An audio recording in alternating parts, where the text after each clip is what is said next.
Voiture de Van der Pol. Alors on a une voiture ici, classique, euh, avec plusieurs variables d'état. Alors X, Y c'est la position du véhicule, delta c'est l'angle des roues avant, V c'est la vitesse de ces roues avant. Alors ici ce qu'on voit en pointillé, ça représente, suivant le modèle bicyclette qu'on voit sur la droite, une moyenne entre la vitesse de la roue avant gauche et la vitesse de la roue avant droite, donc c'est celle qu'on voit à l'avant. Et en fait, tout se passe comme si on avait uniquement deux roues qui représentent en fait la moyenne entre les deux roues gauche et droite. Donc c'est ce qu'on voit un peu sur la droite. C'est ce qu'on appelle aussi le modèle bicyclette vu de haut. Alors on a deux moyens de contrôler cette voiture. On a l'accélération de la roue avant, alors on peut dire de cette roue virtuelle ou des roues avant. Donc pourquoi? Parce que ça peut être vu comme une traction avant par exemple. Et puis la rotation de l'angle du volant, où c'est-à-dire que je peux agir sur l'angle delta. Donc le modèle d'état pour cette voiture, qu'on appelle aussi le modèle bicyclette, c'est le modèle qui est donné ici. Donc U1, U2, c'est les entrées. Donc moi dans mon problème, il va falloir que je m'intéresse à U1 pour l'accélération, U2 pour l'angle du volant. Et puis il va falloir que je trouve un régulateur pour ce système. Alors un régulateur, c'est un boîtier qui est devant. Je vais lui donner des consignes. Et alors les consignes que je peux, qui sont en général appelées W, c'est ce que je désire pour la voiture. C'est un vecteur. Alors en général, euh, le nombre de consignes est égal au nombre d'entrées. Donc ici, je devrais avoir W1, W2. Alors la logique, c'est de dire qu'avant, j'avais deux moyens d'agir sur ce système. Je veux encore en avoir deux. Donc W1 et W2. Et on va supposer ici qu'on mesure tout l'état. Donc ici, je mesure à la fois X, Y, θ, la vitesse V et l'angle delta des roues avant. Donc le problème qui va m'intéresser ici, c'est de calculer le régulateur. Dans une première étape, on demande dans l'énoncé de simuler ce système et puis de partir d'un programme qu'on appelle EX van der Pol. Puis ensuite, on s'intéressera à la régulation. Donc je pars bon, d'un programme EX van der Pol qui, initialisation pour afficher la fenêtre en grand, un vecteur d'état initial. J'efface tout, j'affiche ici la voiture, je lance ce programme, voilà ce que ça me donne. Donc il va falloir que je rentre ma fonction d'état, la fonction d'évolution. Donc x point est égal à f de x virgule u. Et je vais recopier ce qui est donné dans l'énoncé. Donc x point. Alors la première composante c'était x de 4 parce que 4 correspond à la vitesse, multiplié par cosinus de x de 5 qui correspond à l'angle des roues avant, donc delta, multiplié par cos de x de 3. Alors je vais peut-être quand même expliquer cette partie-là. Si je reviens à mon énoncé avec mon modèle d'état, V, ça correspond à la quatrième composante, donc x de 4. Delta, ça correspond à x de 5.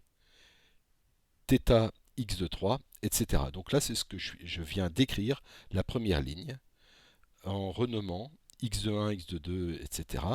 à la place de ce V, delta, θ.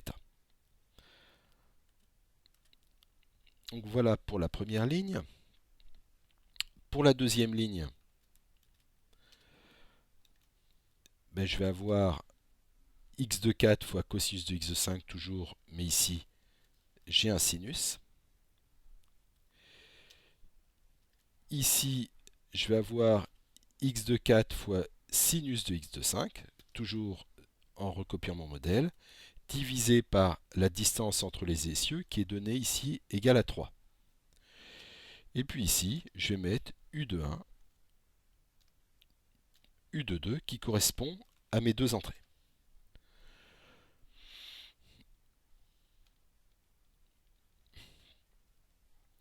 Voilà pour ma fonction d'évolution. Alors pour pouvoir simuler, je vais devoir écrire le modèle d'état à l'intérieur d'une boucle. Alors la boucle, je vais prendre un pas d'échantillonnage par exemple de 0,01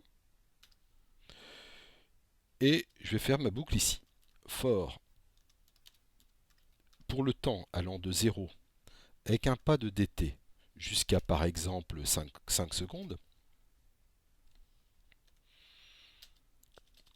Alors à ce niveau-là, je vais peut-être recopier cette partie-là, de façon à ce qu'il m'efface à chaque instant l'écran. Ma boucle de l'air, je vais la mettre juste avant de dessiner. X égale x plus f de x virgule u multiplié par dt. Et je dessine ma voiture.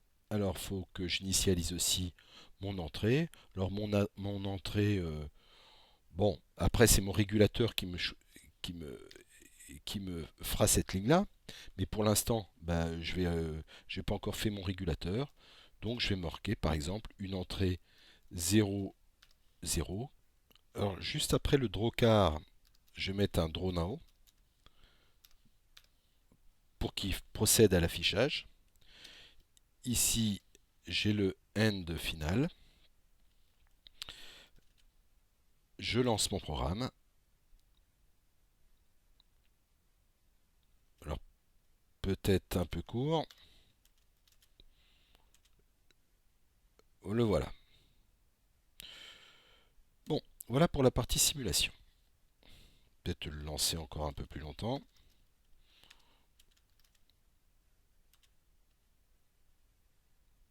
Voilà pour la simulation de la voiture.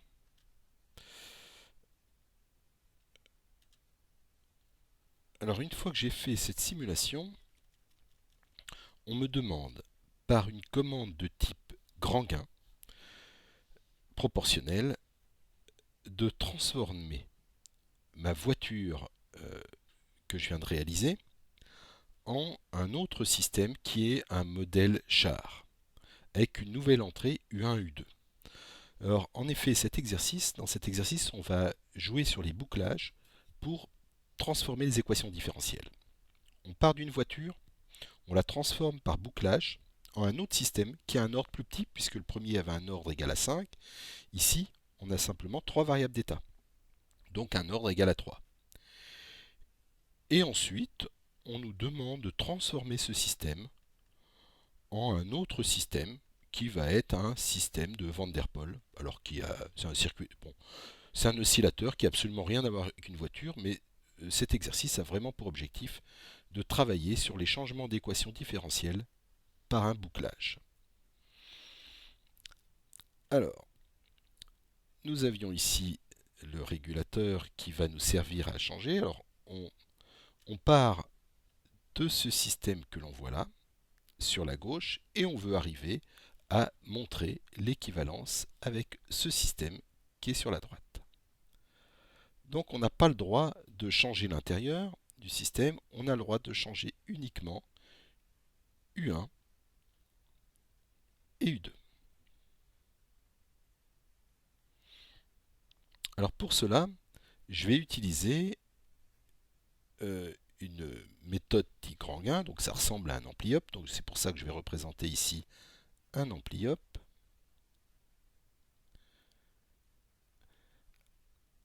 Alors l'ampli-up va être utilisé ici pour supprimer un intégrateur, pour supprimer une des variables d'état. Donc en entrée ici, je vais avoir un U2 bar Et ici, je vais avoir à l'entrée de mon ampli up, donc qui correspond à une commande grand gain, hein, U1 bar. Donc en regardant ces équations, on remarque que le U1 bar qui est ici, ben, j'aimerais bien qu'il se retrouve à ce niveau-là. C'est pour ça que je vais effectuer ce bouclage-là. Alors je vais retirer de ce système-là une partie de l'état, c'est-à-dire je suppose que je dispose de V et de delta, que je mesure par l'intermédiaire de capteurs par exemple, et je vais le boucler pour le mettre à l'entrée de mon ampli up. En faisant ça, si le système est stable, comme le gain K est grand, alors le gain K de l'ampli up est grand, c'est le principe de la commande grand gain, je vais avoir, lorsque je vais me stabiliser, je vais avoir cette quantité-là, V cos delta, qui va correspondre à U1, parce que l'entrée de l'ampli up va se retrouver égale à 0. Donc, si jamais j'ai une différence entre les deux, U1 va être grand positivement ou négativement, de façon à combler cette erreur. Donc comme le gain est grand, rapidement, U1 va prendre des valeurs énormes de façon à annuler les deux entrées de l'ampli up. Pareil, de la même façon, ici, je vais avoir, alors je voudrais que le U2, alors le U2 il est là, qui va correspondre donc à cette partie-là. Donc je vais extraire toujours V delta, que je vais ramener donc cette partie-là, je vais l'extraire, et je vais le ramener devant cet ampli up là avec un grand gain, avec un grand gain K. Bon, en termes d'équation, ça se traduit par quoi ça? Ça va se traduire par un régulateur qui va être, alors ici moi ce que je veux c'est avoir un U bar qui est composé de U1 bar, U2 bar,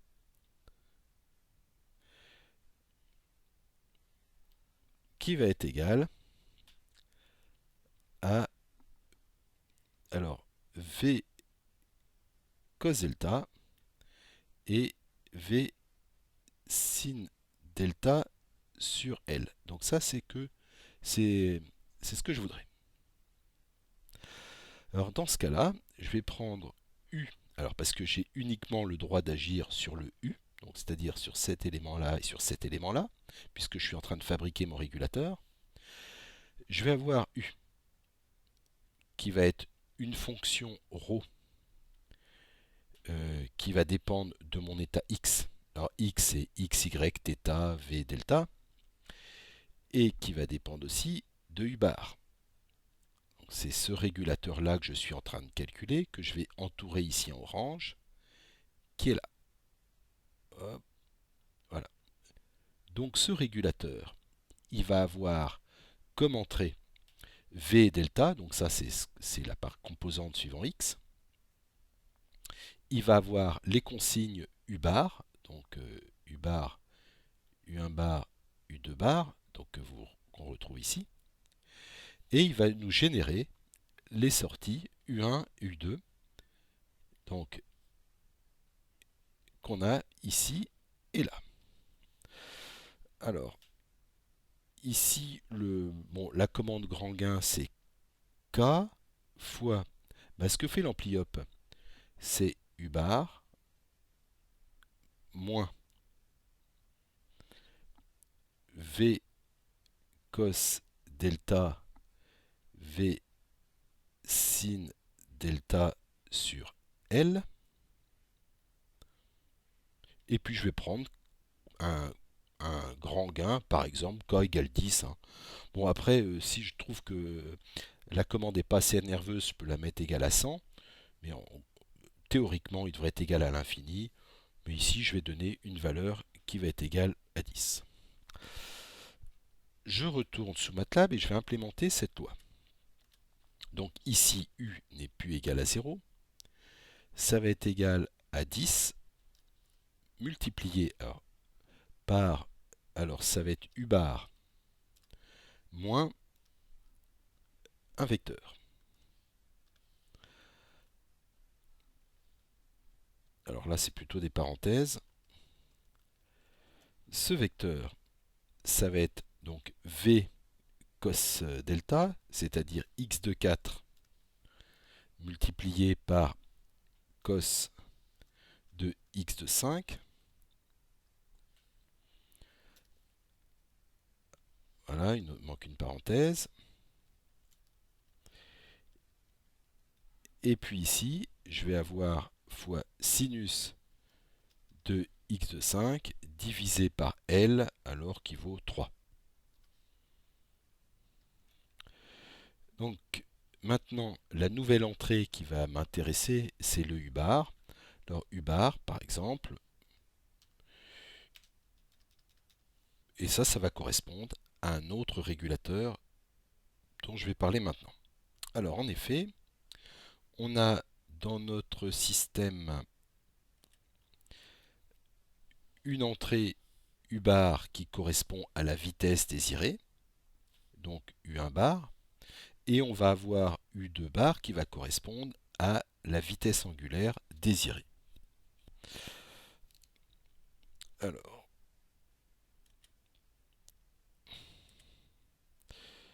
maintenant je vais faire un autre régulateur devant, et ça c'est l'objet de la troisième question.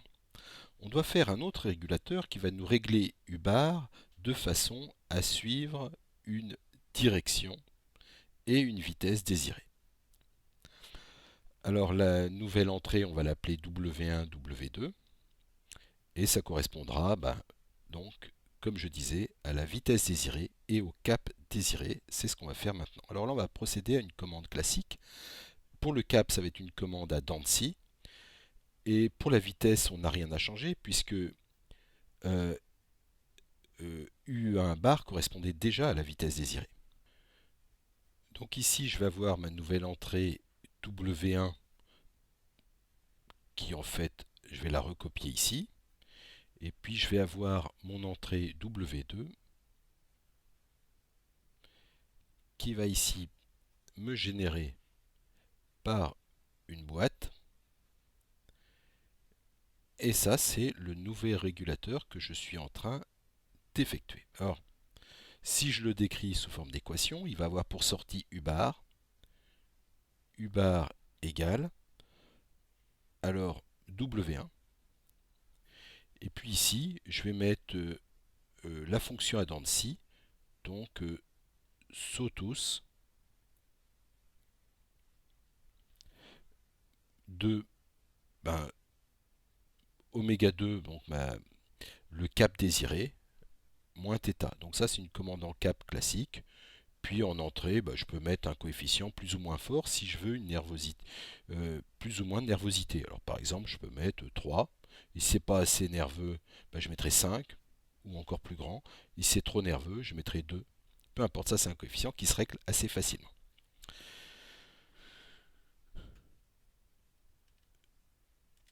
Je retourne à mon programme MATLAB.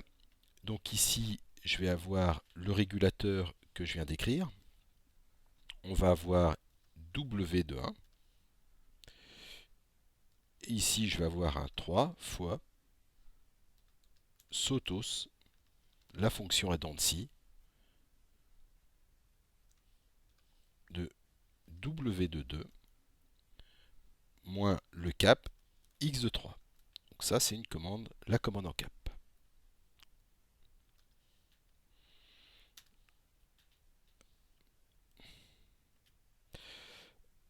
Alors, il va falloir que j'initialise ce W si je veux juste avant. Et puis ça, bien sûr, c'est encore l'objectif d'un autre régulateur qu'il va falloir que j'écrive après.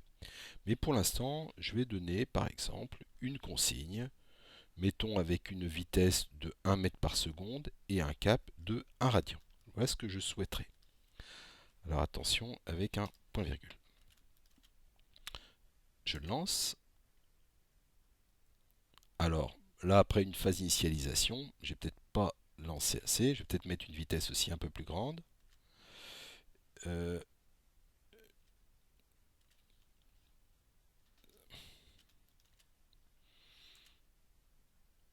voilà, donc là on sent bien qu'il a un cap de 1. Alors je vais peut-être encore le mettre plus longtemps.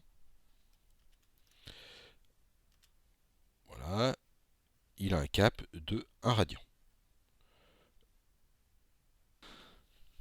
Alors la dernière étape du problème, c'est que l'on souhaite maintenant que la voiture se comporte comme un oscillateur de Van der Pol décrit par ces équations-là. Donc pour ça, on change encore l'équation différentielle, il va nous falloir encore un autre régulateur. Alors si je reviens à mon système. Alors tout d'abord, le système en rouge, ça correspondait à une voiture. J'ai rajouté deux amplis up devant qui me faisaient chuter les deux variables d'état et qui me transformaient mon système en un modèle plus simple qui est un modèle de type char. Maintenant, j'en suis à un système que je vais entourer là, qui a une entrée W1, W2, et où W1 correspond à une vitesse désirée, et W2 un cap désiré. Donc c'est-à-dire que maintenant, mon système que je viens d'entourer ici en marron, je peux le voir comme quelque chose de ponctuel. Donc je suis en train de le représenter ici. Comme quelque chose de ponctuel. Bon, c'est bien sûr mon robot, mais je lui donne ici ce point une vitesse désirée, un cap désiré, et il le suit. Donc il n'y a plus cette notion de direction. Alors maintenant, je vais mettre à l'entrée de ce système un autre régulateur de façon à obtenir un système de Van der Pol. Ce système que je vais mettre ici, juste devant, va me générer W1 et W2. Voilà. Il va être décrit par un oscillateur, il y a un cycle limite dans le système de Van der Pol, alors pas facile à représenter, il va avoir à peu près cette allure-là. Et le champ de vecteur, je vais essayer de le dessiner. Ce cycle est attractif. Donc ça, c'est les flèches. Il a à peu près cette forme-là. Alors là, c'est par l'intérieur. Une trajectoire type, si je pars à l'intérieur, ça va faire une sorte de spirale et converger comme ça. Si je pars de l'extérieur, une trajectoire type va se rapprocher et puis converger vers ce cycle. Voilà le sens de parcours. Alors moi, je veux que ma voiture se comporte de cette façon-là, en toute autonomie. Alors je vais recopier mes équations de Van der Pol directement dans le programme. Alors ici, je vais les mettre ici. Alors V, je vais l'appeler ici un vecteur de Van der Pol, je vais l'appeler VDP, comme Van der Pol. Et suivant la position de ma voiture, alors c'est x de 2. Ensuite, moins 0,01. Alors là, je suis en train de recopier l'équation de Van der Pol qui est donnée ici dans l'énoncé. Ici. Donc, moins 0,01 multiplié par x de 1 puissance 2 au carré moins 1 multiplié par x de 2 moins x de 1. Ça, c'est le champ de Van der Pol que je vais essayer de suivre. Alors, je vérifie qu'il n'y ait pas d'erreur. Ça m'a l'air bon. Ensuite, pour pouvoir suivre ça, je vais avoir ici, alors je vais le suivre avec une vitesse. J'aurais pu prendre égale à la norme de ce vecteur VDP, mais je vais prendre une vitesse constante égale à 10, peu importe. Par contre, ici, ce qui va être important, c'est de prendre le cap associé à ce vecteur VDP. Donc ça, je l'ai par la fonction angle. euh, donc, qui est dans ce même répertoire, VDP.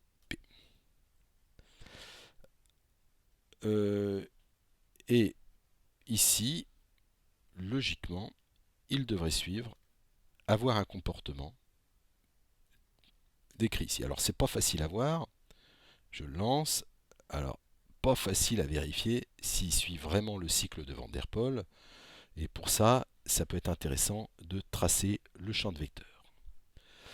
Alors, le champ de vecteur, on l'a par la fonction MeshGrid que je vais maintenant rajouter.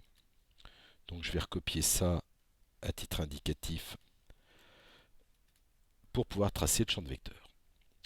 Donc, je vais l'appeler à ce niveau. Bon, alors, je vais le mettre par exemple ici.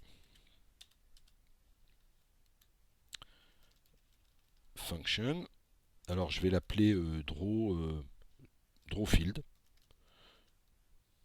pour qu'il me trace le champ. Alors, je vais lui rentrer par exemple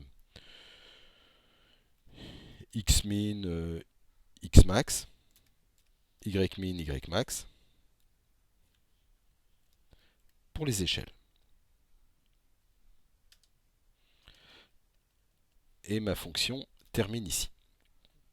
Alors pour ça, je vais être obligé de fabriquer le vecteur mx qui correspond à un maillage suivant x. Donc il part de xmin, il a un pas. Un pas, c'est faible, alors je vais prendre de 2 mètres. Xmax.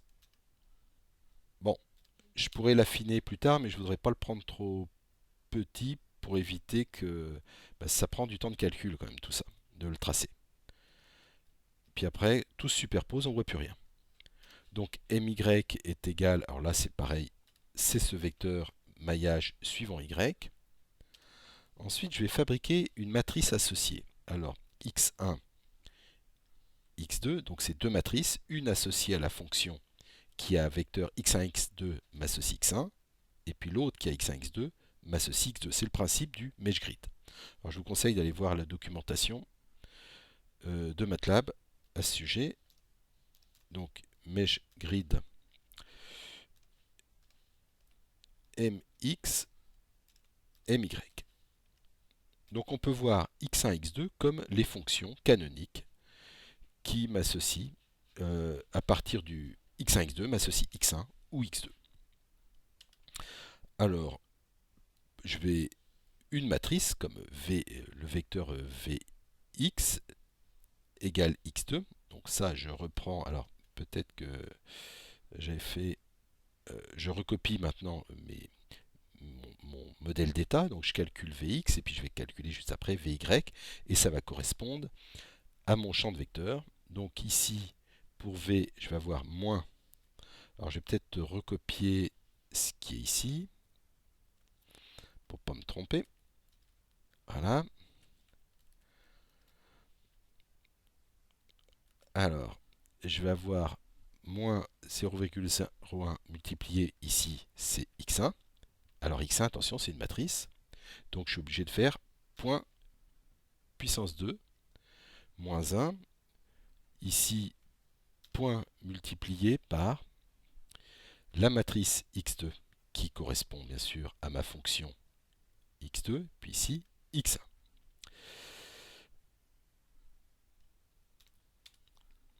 Maintenant, ici, je vais le normaliser. En effet, sinon je ne vais plus voir il y a des flèches qui vont être beaucoup plus grandes que d'autres, donc j'ai intérêt à tout normaliser. Vx égale, alors je vais faire Vx point divisé par sa norme.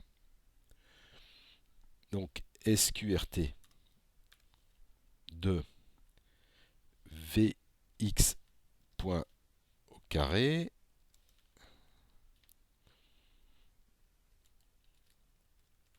plus Vy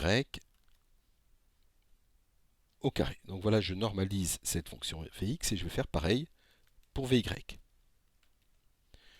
Vy, c'est Vy et divisé par la même chose. Alors je mets des points-virgules un peu partout. pour éviter qu'il m'affiche tout ça. Et la fonction quiver, alors là pareil, me permet de tracer ce champ de vecteur. Pour cela, je lui donne le maillage, donc c'est-à-dire la grille suivant x, suivant y. Je lui rentre mon vecteur vx, vy.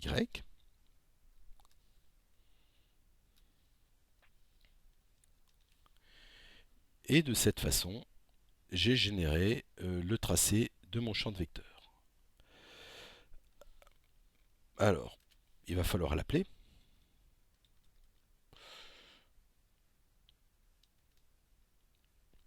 Alors, ici, juste avant le draw now, je vais faire mon draw field. Et puis ici, je vais rentrer x min, x max, y min, y max, ça correspond à ça.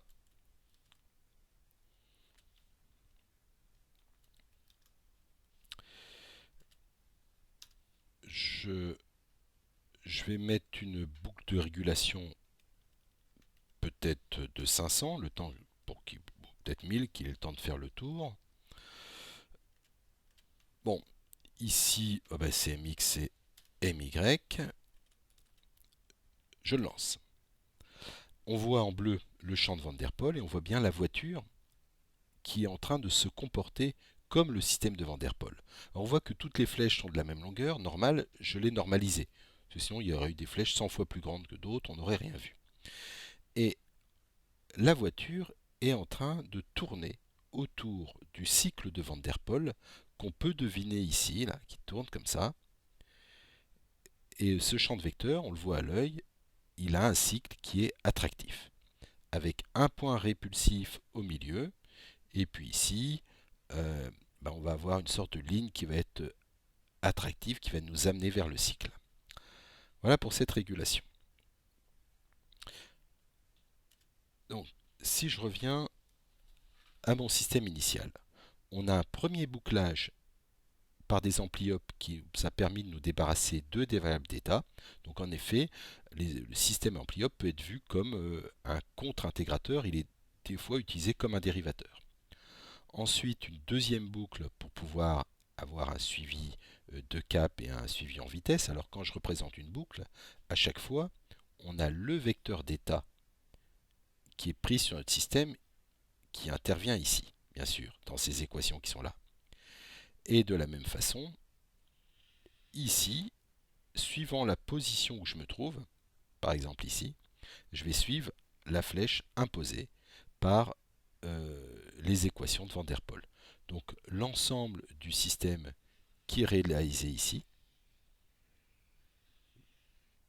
vérifie approximativement, mais vérifie les équations de l'oscillateur de Van der Pol.